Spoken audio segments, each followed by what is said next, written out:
Selamat datang di channel YouTube Sentra Kompetensi, channel yang membahas seputar pendidikan dan pembelajaran.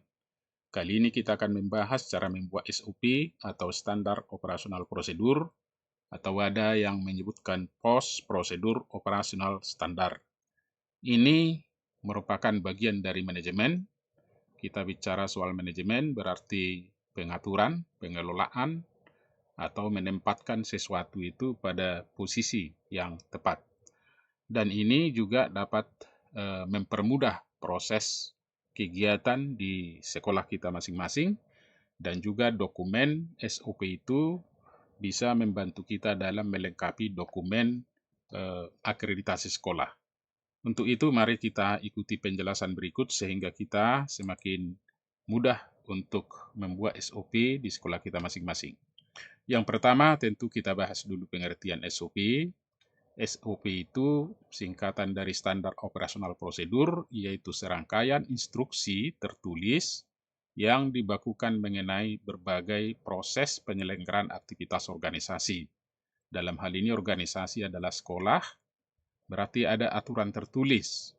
Nah, ini nanti fungsinya untuk membantu bagaimana dan kapan yang harus dilakukan sesuatu kegiatan, di mana dan oleh siapa dilakukan kegiatan tersebut. Nah, itu pengertian pertama. Yang kedua, standar operasi prosedur itu bisa juga diartikan standar operasional prosedur dari berbagai prosedur penyelenggaraan kegiatan sekolah yang sesuai dengan aturan-peraturan perundang-undangan yang berlaku. Jadi tidak boleh menyimpang dari aturan-aturan yang ada. Nah, jenis SOP secara umum ada dua, ada SOP administratif, yaitu prosedur standar yang bersifat umum dan tidak begitu rinci dari kegiatan yang dilakukan oleh lebih dari satu orang aparatur, dalam hal ini guru atau tenaga kependidikan, atau kita sebut pelaksana dengan lebih dari satu peran atau jabatan. Yang kedua, jenisnya adalah SOP teknis. Ini lebih rinci, yaitu prosedur standar yang lebih rinci dari kegiatan yang dilakukan oleh satu orang aparatur atau pelaksana dengan satu peran atau jabatan. Kemudian manfaat SOP sangat banyak. Ada beberapa manfaat yang harus kita perhatikan. Pertama, dengan adanya SOP ini sebagai standarisasi cara yang dilakukan aparatur, dalam hal ini guru atau tendik, dalam menyelesaikan pekerjaan yang menjadi tugasnya. Jadi ada patokannya, ada arahnya, ada jalurnya. Yang kedua, mengurangi tingkat kesalahan dan kelalaian yang mungkin dilakukan oleh seorang aparatur atau pelaksana dalam melaksanakan tugas. Kalaupun terjadi kesalahan, dapat dideteksi di titik mana ada terjadi kesalahan. Yang ketiga, meningkatkan efisiensi atau penghematan dan efektivitas pelaksanaan tugas dan tanggung jawab individual, aparatur, dan organisasi secara keseluruhan. Yang nomor tiga ini pasti tentu memberikan dampak penghematan baik di waktu maupun dalam biaya. Yang keempat, membantu aparatur menjadi lebih mandiri dan tidak tergantung pada intervensi manajemen. Artinya tidak perlu diatur-atur, tetapi sudah ada aturan-aturan yang harus diikuti, sehingga akan mengurangi keterlibatan pimpinan dalam pelaksanaan prosedur sehari-hari.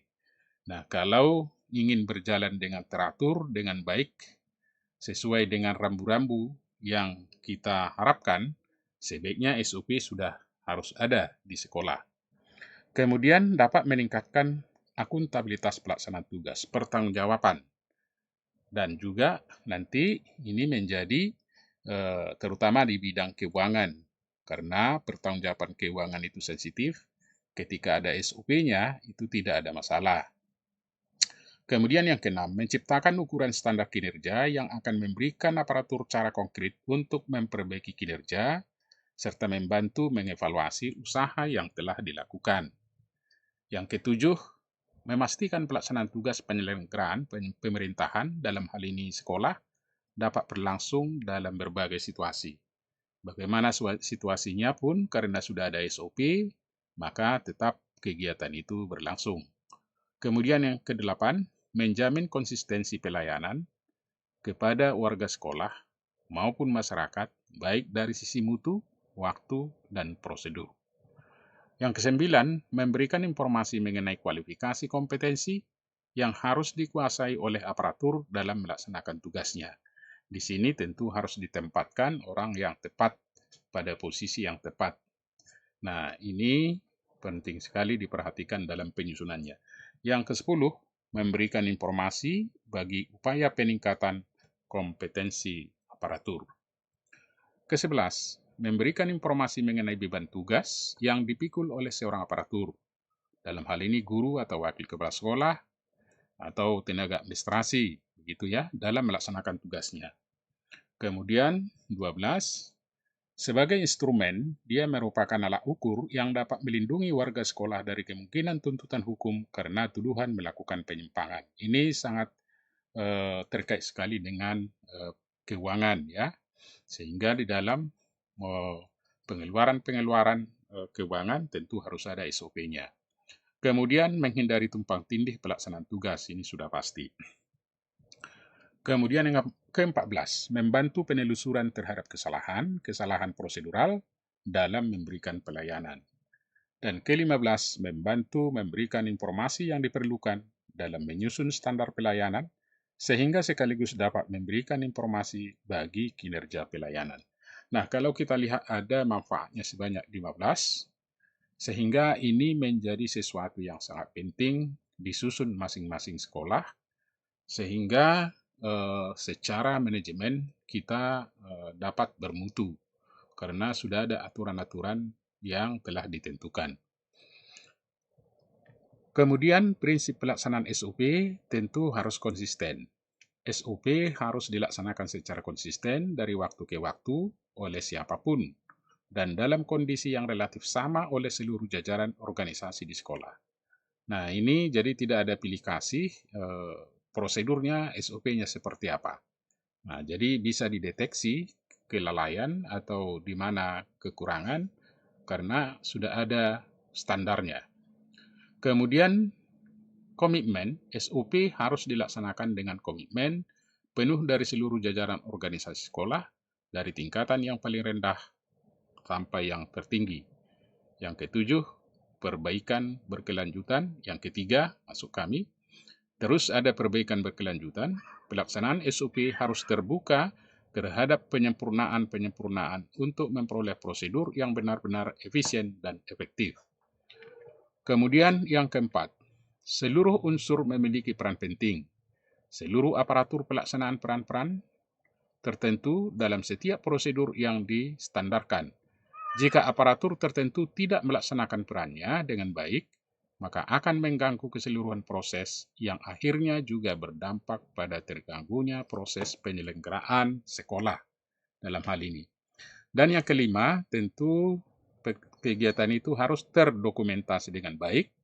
Seluruh prosedur yang telah distandarkan harus didokumentasikan dengan baik, sehingga dapat selalu dijadikan acuan atau referensi bagi setiap pihak-pihak yang memerlukan.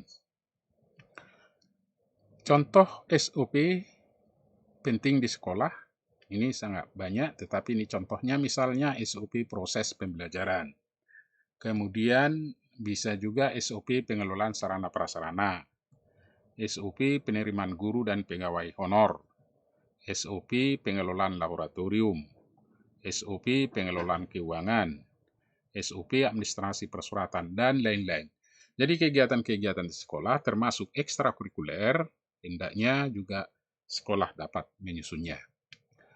Kemudian dari segi bentuk susunan SOP, tidak terlalu kita ambil saja yang sederhana, ada bentuk yang deskriptif, kemudian ada bentuk yang kita sebut diagram alir, menggunakan simbol flowchart. Nah, kalau yang deskriptif, bentuk susunan deskriptif, kira-kira seperti ini sederhana, Bapak dan Ibu, untuk kelengkapan akreditasi, kalau tidak sempat membuat bentuk diagram alir, sebaiknya juga ada bentuk SOP deskriptif. Minimal seperti ini, ada logo, ada judul SOP-nya, nomor berapa, kemudian tujuan, kemudian ruang lingkup, acuan dasar hukum, kemudian definisi, prosedur. Prosedur ini di sini lebih banyak dijelaskan. Ada tanggung jawab wewenang, kemudian ada pelaksana standar proses. Kemudian ada indikator mutu dan ada pengesahan. Contoh SOP deskriptif sederhana ada pada deskripsi. Silahkan diunduh untuk dapat sebagai contoh digunakan di sekolah masing-masing. Bapak Ibu, sebelum kita lanjutkan, dimohon juga di-subscribe video ini untuk melihat video-video selanjutnya. Nah, yang kedua bisa menggunakan diagram alir atau simbol flowchart digunakan. Tapi ini harus ada pemahaman tentang simbol-simbol ini. Ada 29 simbol sebenarnya, tetapi ada 5 yang utama. Ada yang kotak, ini artinya proses atau kegiatan eksekusi. Kalau belah ketupat, diartikan pengambilan keputusan. Bentuk kapsul, ini diartikan awal dan akhir kegiatan. Ini biasanya disebut terminator. Kemudian yang segi 5, ini hubungan antar simbol yang berbeda halaman. Dan tanda panah, ini bisa ke samping, bisa ke bawah. Anak panah ini adalah arah kegiatan proses selanjutnya. Nah, kira-kira begitu kalau kita menggunakan diagram alir. Nah, kemudian siklus SOP, hendaknya ada persiapan, karena ini hati-hati membuat terkait dengan aturan-aturan atau mekanisme yang ada. Kemudian penilaian kebutuhan SOP, apa yang dibutuhkan, kalau yang bersifat rutin, jangan juga harus dipaksakan, malah nanti membuat kaku begitu. Kemudian ada pengembangan SOP, ini dilakukan secara berkelanjutan, kemudian penerapan SOP dan monitoring dan evaluasi SOP. Itu secara siklus. Kemudian kalau kita lihat persiapan membuat SOP itu penting diisi lembar kerja identifikasi kegiatan atau prosedur. Maka didata dulu kegiatan, judul SOP-nya apa, jenis kegiatannya apa, penanggung jawabnya siapa, produknya dan kegiatannya apa, ruang lingkupnya apa. Nah, ini nanti yang harus diisi di data kegiatan. Setelah data kegiatan diisi lagi identifikasi kegiatan.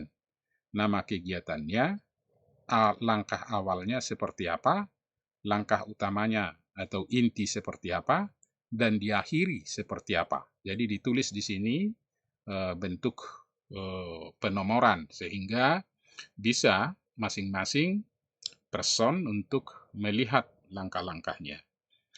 Nah, kemudian identifikasi langkah. Langkah pertama apa yang harus dilakukan, kemudian langkah kunci atau utama apa yang harus dilakukan, dan langkah terakhir apa yang harus dilakukan.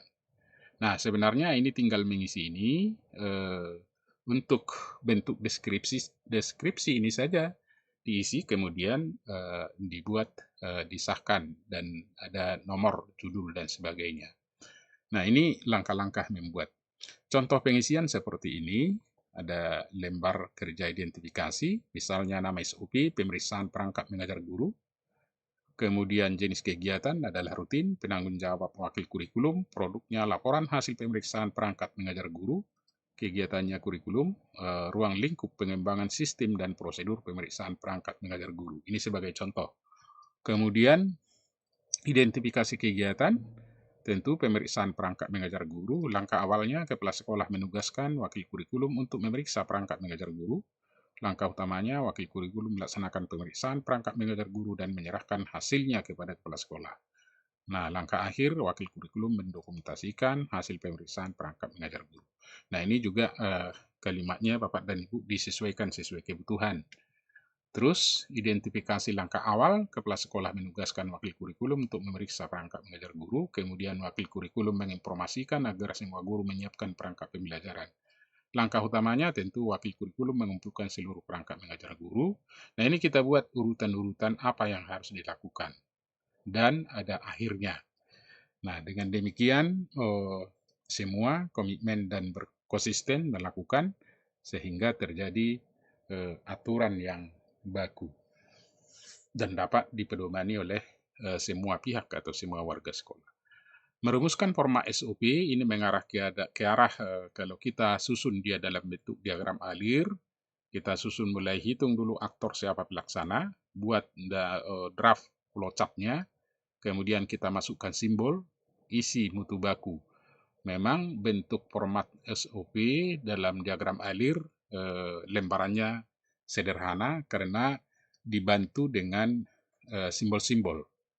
Misalnya kita buat draftnya seperti ini, aktivitasnya kepala sekolah menugaskan wakil kurikulum untuk memeriksa perangkat mengajar guru. Jadi dibuat yang terlibat, kepala sekolah, wakil kurikulum, guru, direncanakan dulu. Ini sebagai draft. Kemudian direncanakan simbol, ini tadi untuk mendeskripsikan kegiatan mulai dan berakhir. Ini mendeskripsikan proses dan kegiatan eksekusi. Kemudian segi 5 ini mendeskripsikan kegiatan pengambilan keputusan. Ini panah untuk mendeskripsikan arah kegiatan dan juga bentuk segi 5 juga. Tetapi bentuk panah ini mendeskripsikan hubungan antar simbol yang berbeda halaman. Ini yang biasa disebut terminator. Nah, baru nanti kita susunannya setelah diurutkan aktivitas, kemudian kita buat alirnya. Ya, mengalir sampai nanti ke akhirnya. Ini Bapak dan Ibu hanya contoh, tentu ini diagram alirnya ini sesuai dengan kebutuhan sekolah.